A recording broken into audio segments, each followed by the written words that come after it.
Karine, we know that the president was invited by Prime Minister Albanese to speak in front of Australian Parliament. What would have been his message?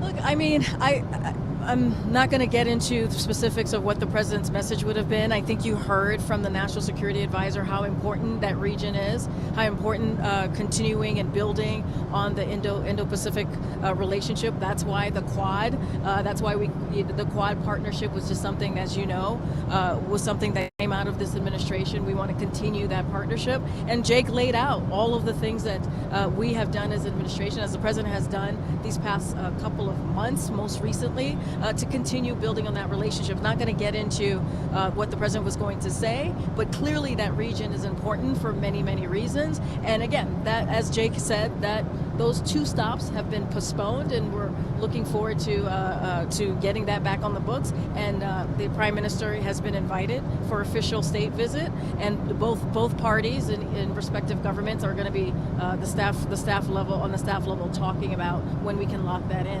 which is going to be, I think, incredibly important, and will show how important this relationship is to this administration.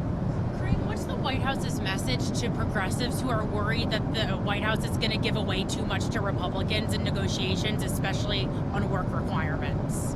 This is a president that they could be reassured is fighting for clean energy, is fighting for manufacturing, is fighting for health care. That's something that the president has been very clear that he's fighting for. And look, you know, Republicans have put a proposal on the table that increases poverty, that cuts health care for millions of people, and some of those proposals doesn't cut much money at all, right? And so, look, the president's going to continue to fight for these incredibly important things that American families truly need: healthcare, as I just related, and fighting against increasing poverty. So, look, that is something that I think progressives in Congress could take away with and understand. The president is fighting for the American people, and you see that in the budget that he put forward. So what is acceptable in terms of work requirements to the president?